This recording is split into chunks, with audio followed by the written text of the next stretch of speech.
progress. 여러분 안녕하십니까? 하나님의 말씀을 찾아서 오신 여러분 모두를 환영합니다. 오늘은 욥기에 나타난 하나님의 심판, 이런 제목으로 하나님의 말씀을 보겠습니다. 성경에서 욥기는 가장 먼저 기록된 책입니다. 그리고 욥기 전체가 아름다운 시로 되어 있습니다. 그러면서도 아주 심오한 기독교의 사상을 담고 있습니다. 욥기에서 우리는 참된 믿음이 무엇이며 하나님의 심판이 어떻게 진행되는 것이며 그리고 하나님께서 우리에게 베푸시는 그 위장된 축복들, 고난들, 시련들, 이런 속에서 어떤 하나님의 뜻이 있는가, 우리 그리스도인들에게 매우 귀중한 기별을 욥기는 주고 있습니다. 오늘은 특별히 욥기에 나타난 하나님의 심판을 여러분과 함께 살펴보도록 하겠습니다. 자, 대쟁투 483쪽에 보면 하나님의 심판에 대해서 매우 분명하게 말하고 있습니다. 심판 때에 거룩한 책들을 펼치면서 예수님을 믿는 모든 사람들의 생애가 하나님 앞에 나타난다. 각 사람의 이름이 불리워지고 어떤 이름들은 간합되고 어떤 이름들은 거절된다. 성경은 매우 엄숙하게 하나님의 심판에 대해서 말하고 있습니다. 하나님을 믿었던 모든 사람들에게 있어서 영생이 결정되는 것은 하나님의 심판을 통해서 결정이 됩니다. 따라서 죄인이 하나님을 믿고서 구원을 받고자 할 때는 그 믿음이 반드시 하나님의 심판을 통과할 수 있는, 하나님의 심판이 요구하는 그런 수준의 초점을 맞춘 믿음이 되어야 합니다. 내가 믿습니다. 그러니 구원을 받았습니다. 자기가 믿고 자기가 구원을 결정하는 것은 참으로 이것은 무모하고 어리석은 짓입니다. 우리가 하나님을 믿는다고 할 때에 하나님께서 우리에게 주시는 표준이 있습니다. 즉 하나님의 율법에 대해서 순종해야 하고 하나님의 뜻에 온전히 따라갈 수 있는 그와 같은 믿음이 되어야 하는 것입니다. 그러한 모든 것들이 심판의 때에 한 사람 한 사람씩 결정이 되겠습니다. 역시 대쟁투 490쪽에 보면 이런 말씀이 나와 있습니다. 비록 온 인류가 하나님 앞에서 심판을 받을지라도 하나님은 각 개인의 사건을 조사하기를 마치 세상에 그 한 사람밖에는 다른 사람이 없는 것처럼 세밀히 하실 것이다. 한 사람 한 사람의 생애가 여러분과 저의 삶의 인생의 모든 것들이 하나님 앞에 제시되고 심판을 받는 것입니다. 그래서 성경은 이 하늘에 우리 일생을 담은 책들이 있다라고 말하고 있고 우리의 정신과 우리의 인격과 우리의 생각과 동기와 삶의 목표와 우리가 했던 모든 말과 행동들이 하늘에 그대로 다 보관되어서 심판 때에 제시된다고 하는 것입니다. 그러한 모든 것들을 통해서 과연 이 사람이 영생을 받을 자격이 있는가가 결정이 되겠습니다. 영문 시조지 1901년 7월 31일에 나와 있는 그와 같은 내용입니다. 화가가 사람의 얼굴을 화폭에 그리듯이 각 사람의 품성의 모습들이 하늘책에 그려진다. 하나님은 각 사람의 품성의 완벽한 사진과 율법을 비교해 보신다. 여러분과 저의 진정한 모습, 우리의 품성과 인격과 내면의 세계가 하늘의 그대로 책으로서 보관되고 그러한 모든 것들이 하나님의 율법과 비교되면서 심판을 받게 되겠습니다. 그러나 하나님께서는 우리의 부족한 인간을 아시기 때문에 우리가 가지고 있는 품성에 의해서, 품성의 완전함에 의해서 우리를 심판하신 것이 아니라 우리의 믿음에 의해서 심판을 하십니다. 여기 헤븐리 플레이스라고 하는 HP 22쪽, 23쪽에 나와 있는 기도력에 기록되어 있는 에어누신의 기록입니다. 그리스도께서는 사람이 행한 일의 양에 의하여 사람을 평가하지 않으시고 그 일을 실천한 그 사람의 정신에 의하여 평가하신다. 여러분, 하나님께서 우리를 심판하실 때에 우리가 가지고 있는 믿음의 근거에서 심판을 하시는 것입니다. 우리 각 죄인들이 하나님 앞에 설 때에 어떤 사람도 완전하게 설 수가 없습니다. 이 세상에 살았던 어떤 사람도 완전한 품성을 이룰 수가 없었습니다. 모두가 다 대동소이하게 하나님 앞에 서면 다 죄인들이고 그들의 품성을 나타내는 옷은 더러운 옷을 입고 하나님 앞에 서 있습니다. 자, 죄인이나 죄인이 아닌 성인들이나 의인들이나 모두가 다 더러운 옷을 입고 하나님 앞에 서게 되겠지만 그러나 근본적으로 같다는 의미는 아닌 것입니다. 죄인이나 모든 사람들이 하나님 앞에서 심판을 받을 때에 아주 중요한 심판의 근거가 있습니다. 그것은 바로 믿음이라고 하는 것입니다. 그 말이 무슨 말일까요? 비록 그 사람이 죄를 지었을지라도 그 사람의 정신 속에는 하나님의 뜻에 순종하고자 하는 진정한 마음이 있었습니다. 하나님의 율법을 사랑했고 하나님의 뜻이면 무엇인지 순종하고 살고자 하는 그와 같은 믿음을 가지고 있었습니다.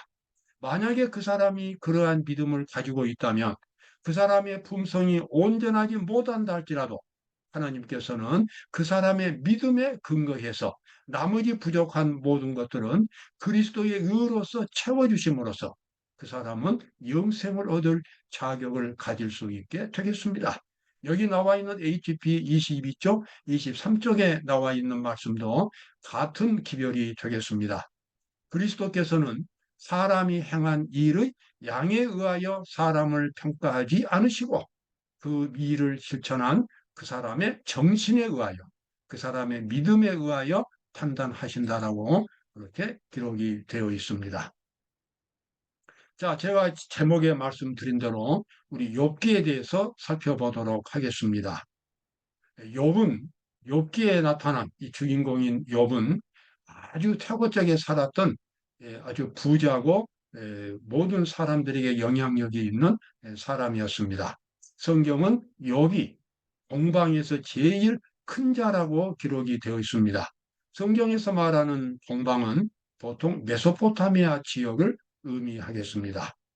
그 지역에 살고 있던 욥, 그러니까 이스라엘 백성이 탄생하기 훨씬 전에 욥이라는 사람이 살고 있었는데 그 사람은 진심으로 하나님을 섬기고 하나님의 뜻에 순종하려는 완전한 믿음을 나타내고 있는 사람이었습니다. 그런데 하루는 사탄과 하나님 사이에 논쟁이 벌어졌습니다. 하나님은 이 사탄에게 말하기를 네가 욥을 보았느냐? 욥은 진정한 믿음으로 나를 믿는다라고 말씀하셨습니다. 그때 사탄은 하나님에게 반박했습니다. 어찌 욥이 까닭없이 그렇게 하나님을 섬기겠습니까? 하나님이 욥에게 그렇게 많은 재산을 주시고 그의 가정과 그의 재산을 지켜주기 때문에 욥이 하나님을 섬기는 것이 아니겠습니까? 욥의 믿음은 사실 이기심인 겁니다. 지금이라도 욥을 한번 그 재산을 뺏어 보십시오. 그러면 욥의 본심이 나올 겁니다. 이 말의 저변에는 무엇이 있겠습니까? 이 세상 모든 죄인들 중에서도 구원받을 수 있는 사람이 있다고 하는 것이 하나님의 주장이었고, 이 세상 모든 죄인들이 아무리 하나님을 믿는 사람이라 할지라도 실제로 그 마음속에 있는 믿음은 이기적인 동기라고 하는 것이 사탄의 주장이었습니다. 천사들 앞에서 이와 같은 논쟁이 벌어질 때에 하나님께서는 욥이 진정한 믿음을 가진 사람이었고 그래서 그에게 구원의 자격을 줄 수 있다는 것을 증명할 수 있어야 했습니다. 그래서 하나님께서는 사탄에게 허락을 하셨습니다. 자, 여기 나와 있는 말씀들은요. 사탄이 여호와께 대답하여 가로되 욥이 어찌 까닭 없이 하나님을 경외하리이까? 주께서 그와 그 집과 그 모든 소유물을 산울로 두르심이 아니니까. 욥기 1장에 나와 있는 말씀이었죠. 그래서 마침내 하나님께서 사탄에게 이제 허락을 하십니다. 여호와께서 사탄에게 이르시되 내가 그의 모든 소유물을 다 내 손에게 붙이노라. 오직 그의 몸에는 내 손을 대지 말지니라. 사탄이 여호와 앞에서 물러가니라. 이제 하나님께서 허락하지 아니하시면 어떤 개인도 사탄이 공격할 수가 없습니다.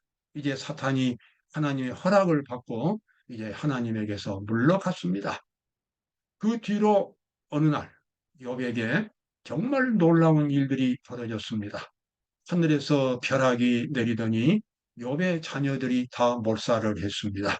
그가 가지고 있는 수많은 약대, 양떼, 소떼, 염소떼 모든 재물들이 다 순식간에 불에 타지거나 도적을 맞거나 다 죽어버렸습니다.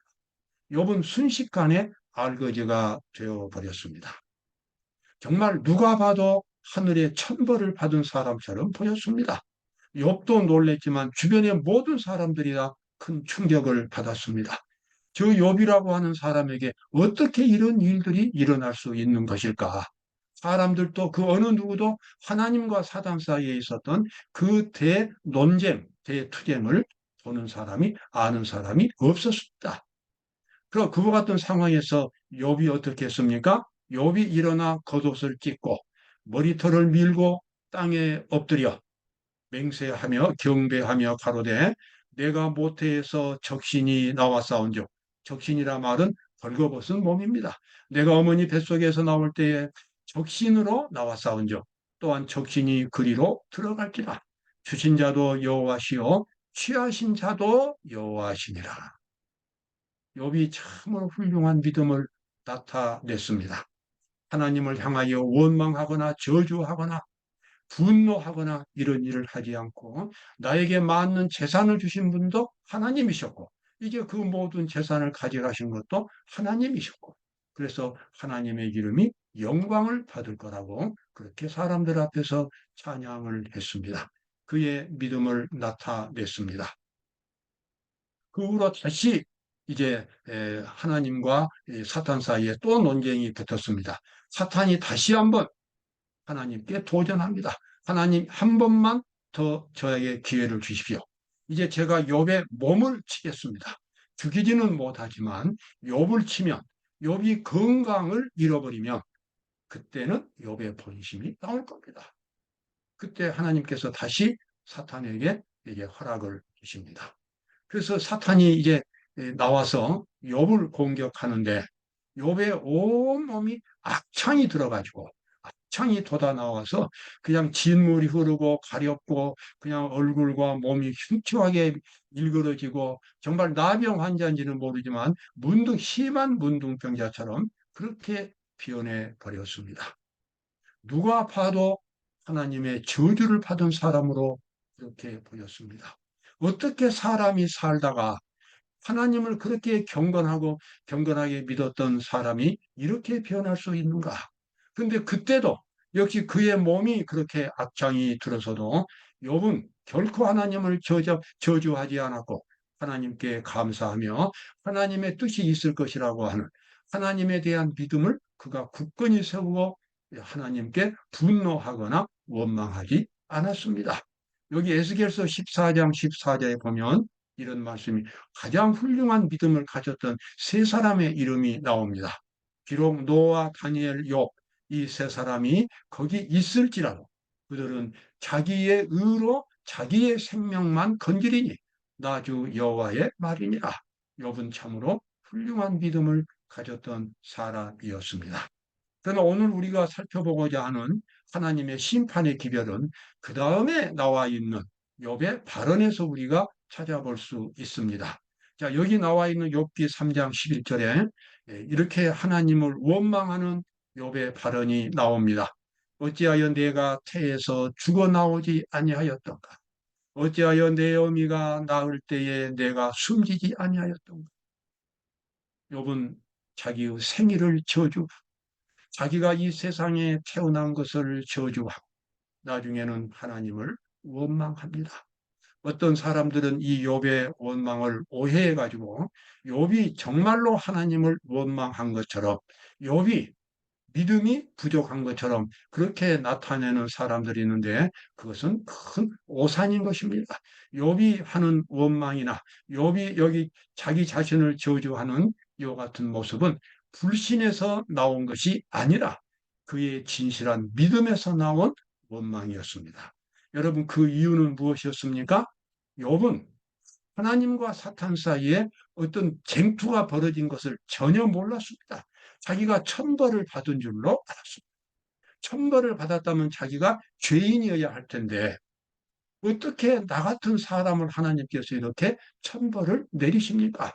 욥의 그 말은 자기가 의롭다는 이야기가 아닙니다. 자기는 근본적으로 죄인이었고 하나님의 은혜가 아니면 구원받을 수 없다는 사실을 욥은 너무나 잘 알고 있었습니다.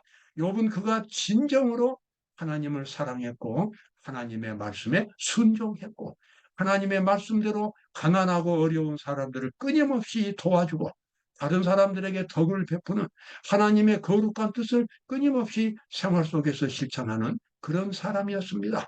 그는 진실한 믿음을 가졌고 끊임없이 하나님을 바라보면서 하나님처럼 살기 위하여 노력한 사람이었습니다. 그런데 자기가 이렇게 저주를 마치 천벌을 받은 것처럼 이렇게 되기 때문에 자기가 정말 하나님으로부터 버림을 받았다고 생각했던 것입니다. 그것은 그의 믿음이 진실했기 때문에 가진 믿음이었습니다. 그래서 그가 하나님을 향하여 원망을 합니다. 하나님, 나 같은 죄인이 구원받을 수 있는 것은 내가 의로워서가 아니라 하나님의 은혜로만 구원을 받는데 나를 이렇게 죄인이라고 버리신다면 이 세상에 누가 구원을 받을 수 있겠습니까? 이렇게 경건하게, 이렇게 믿음을 가져도 하나님께 구원을 받지 못한다면 어떤 죄인이 구원을 받을 수 있겠습니까? 그렇다면 차라리 내가 세상에 태어나지 않는 것이 좋았겠고, 내가 차라리 하나님을 믿지 않는 것이 더 좋지 않았겠습니까?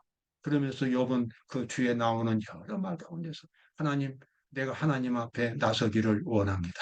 내가 하나님의 얼굴 보기를 원합니다. 그리고 내 마음의 진정을 제가 하나님께 말씀드리기를 원합니다. 하나님 어디 계십니까? 그러면서 하나님을 찾는 그와 같은 모습을 보게 됩니다. 여러분, 진실한 믿음은 바로 이러한 믿음인 것입니다.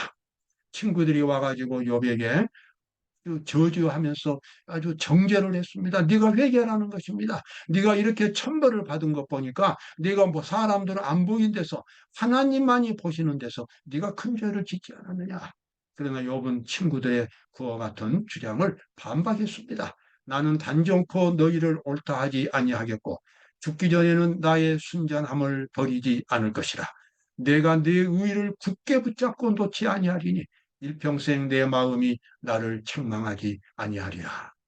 하나님 앞에서 그의 양심에서 그는 그가 알고 있는 한 모든 것을 다 순종했고 하나님을 진정으로 사랑했고 하나님의 율법대로 그가 살려고 노력해온 사람이었습니다.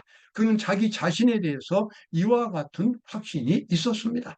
그래서 그는 이러한 믿음을 하나님 앞에 고백한 것입니다. 여러분, 하나님의 심판은 바로 이런 것입니다. 이러한 믿음을 가진 사람들을 하나님께서는 그의 믿음을 통해서 의롭다고 인정해 주시는 것입니다. 그러므로 우리는 오늘 아침, 내일 아침, 매 순간마다 우리는 확실한 구원을 받을 수 있습니다. 그것은 나의 품성이 완전하게 변화되었기 때문이 아니라 내가 완전한 그리스도의 품성을 나의 품성의 목표로 삼고 내가 그리스도처럼 살기 위하여 하나님께 헌신했고 하나님께 약속했기 때문에 그렇습니다. 죽을 때까지 내가 하나님의 뜻대로 살기로 결심했기 때문에 나에게는 그 믿음의 근거에서 하나님의 구원이 주어지게 된 것입니다. 바로 이러한 믿음에 의해서 우리 모두가 구원을 받을 수 있겠습니다. 여러분, 바로 이러한 믿음으로 오늘도 구원의 확신이 넘치는 하루를 보내시기를 바랍니다. 감사합니다.